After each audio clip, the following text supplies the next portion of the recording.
There are places where silence clings too tightly, places where even the bravest footsteps falter. For Lynn, a university student living alone in a small apartment on the edge of the city, solitude was a comfort, until the day she found the doll. It happened on a rainy afternoon. The sky was a dull gray, and the wind howled between the buildings as if whispering forgotten secrets. Lynn had always enjoyed wandering through old thrift shops, fascinated by the traces of other lives hidden among cracked furniture and dusty shelves. That day, tucked away in a corner, she noticed something that shouldn't have been there, a porcelain doll, its face pale and delicate, except for one horrifying detail. The doll had no eyes. 2 empty sockets gaped where its eyes should have been, dark and hollow, as though staring into another world. Its lips were painted in a faint smile, but the longer Lynn looked, the more it seemed like a smirk, mocking, sinister. For reasons she could not explain, Lynn felt a chill crawl up her spine, yet her hands reached out almost against her will. When she touched it, the porcelain felt cold, colder than it should have been. Still, something about the doll drew her in. Maybe it was curiosity, maybe a strange kind of pity, or maybe something darker, something she couldn't put into words. The shopkeeper, an elderly woman with a hunched back and clouded eyes, shuffled toward her. She spoke in a low, raspy voice. "You shouldn't take that one. It brings misfortune." But Lynn, half nervous and half intrigued, laughed it off. "It's just a doll. I'll keep it on my desk." The old woman's lips tightened, but she said nothing more. She only watched as Lynn carried the eyeless doll out into the rain, her cloudy eyes reflecting something like pity, or perhaps dread. Back at her apartment, Lynn placed the doll on her study desk. She sat back, staring at it in the dim glow of her lamp. Without its eyes, the doll seemed unfinished, incomplete. And yet, every time Lynn turned her gaze away, she had the unsettling feeling that it was still watching her, somehow. That night, as she lay in bed, she could not shake the image of the doll's hollow sockets. They seemed to follow her into her dreams, into the darkness behind her eyelids. And in that darkness, she began to hear it, soft at first, then clearer. A child's whisper, fragile and chilling. "Give me your eyes." Lynn woke with a start, drenched in cold sweat. The doll was still on her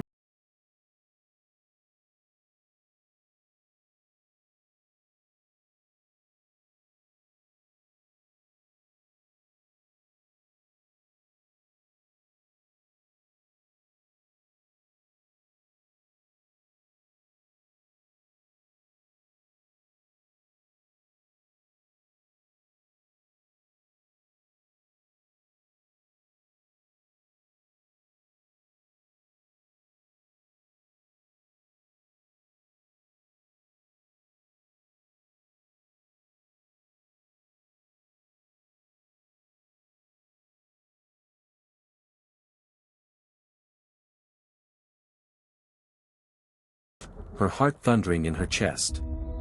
She knew she hadn't touched the doll that morning. She forced herself to laugh again, whispering into the empty apartment, "I must have moved it last night. I just don't remember." Still, she avoided its gaze as she set it back on the desk. That night, the whispers returned. A child's voice, faint but insistent, echoed through the room. Lynn sat upright in bed, straining her ears.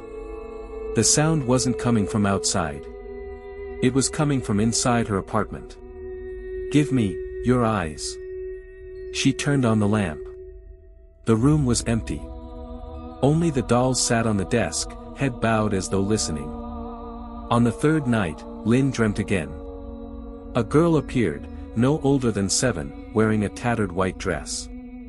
Her hair hung long and tangled, veiling her face. In her small hands, she cradled the eyeless doll. "Please," the girl whispered, lifting her face just enough for Lynn to glimpse hollow sockets where her eyes should have been. "I want to see. Give me your eyes." Lynn screamed and woke with a start. The doll was no longer on her desk. It was sitting at the foot of her bed. Her throat went dry. The lamp flickered, then went out, plunging the room into darkness. In that suffocating blackness, Lynn heard tiny footsteps scuttling across the floor, circling her bed. The air grew icy, as if the warmth had been drained from the room itself. She grabbed her phone to use its flashlight. The weak glow illuminated the doll, now perched upright on the mattress, just inches from her knees. Its eyeless sockets seemed to drink in the light, swallowing it whole. Lynn hurled the doll across the room. It struck the wall with a dull thud and fell into the shadows. Breathing hard, she whispered to herself, "It's just my imagination. Just stress. That's all." But when she peered into the corner where she had thrown it, the doll was already sitting upright again, its head cocked to the side, as if amused. For the first time, Lynn felt true terror sink into her bones. Something was inside her apartment, and it was using the doll as its vessel. And every night, it was getting closer. By the fourth night, Lynn's apartment no longer felt like home. Every creak of the floorboards, every flicker of the light bulb made her stomach tighten. She had stopped sleeping properly, haunted by the whispers that slipped into her dreams. That evening, as she tried to study, the air in the room shifted. A cold draft brushed her cheek though the windows were shut tight. Her lamp dimmed, and in the corner of her eye, the doll seemed to twitch. When she turned, its position had changed. It was no longer sitting upright. It was standing. The porcelain figure balanced perfectly on its tiny feet, tilted slightly forward as though about to take a step. Lynn's breath caught. She wanted to run, to get out of the apartment and never return. But her body wouldn't move. She could only stare as the doll toppled forward, yet instead of falling, it took one small step closer. And then another. She stumbled backward until her legs struck the edge of the bed. The doll stopped just a meter away. Its eyeless sockets seemed to widen, drawing her in like black holes. Suddenly, her phone vibrated. Relief surged through her as she grabbed it. But the screen didn't display a call or message. It showed the camera feed. Somehow, it had turned on by itself. In the live view, Lynn saw herself sitting on the bed. But behind her, reflected in the mirror on the wall, was not just the doll. A girl stood there, a child in a torn white dress, long hair hanging over her face, her empty sockets bleeding shadows. The phone slipped from Lynn's trembling hands. She whipped her head around. No one was there. Only the doll, closer now.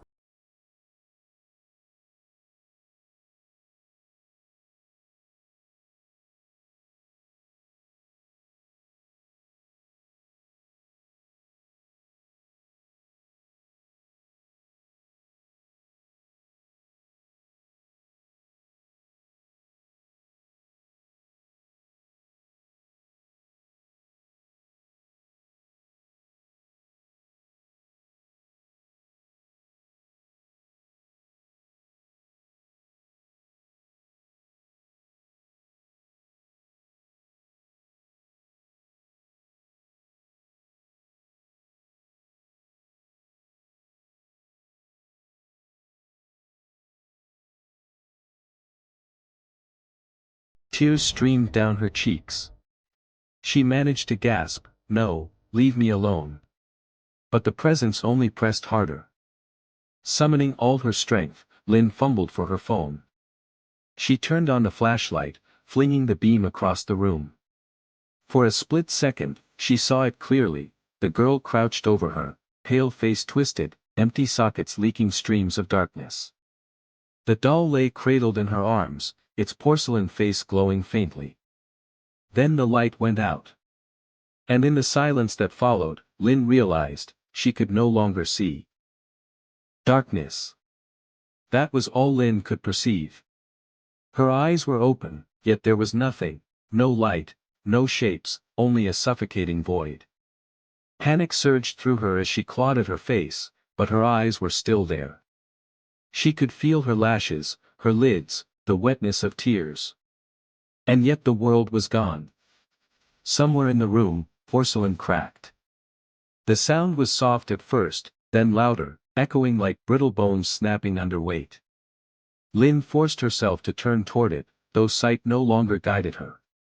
She could feel it, the doll's presence, stronger than ever, radiating from the corner. And then she heard the child's voice again, but this time it was no longer pleading. It was joyous. I can see. I can see the world now. Her blood turned cold. On the floor, Lin felt something shift, dragging across the wooden boards. The tiny patter of feet moved toward her, slow but purposeful. The air vibrated with a presence no longer weak or desperate but filled with power. She tried to crawl toward the door, her fingers scraping against the floor, but her body felt sluggish, heavy. Every inch forward was a battle.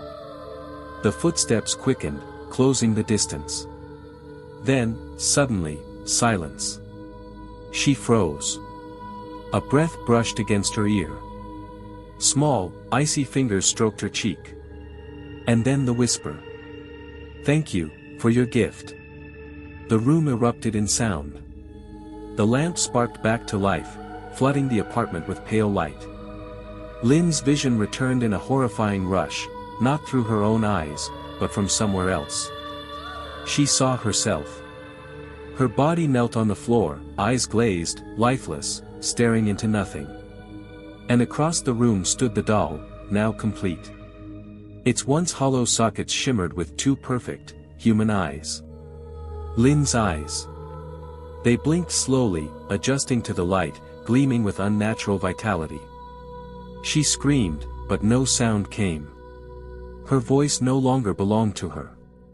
She was trapped, disembodied, tethered to the doll, forced to see through its porcelain shell. The little girl's figure appeared once more, stepping into the dim glow. For the first time, Lin saw her clearly. Pale skin, bruised lips, an aura of sorrow.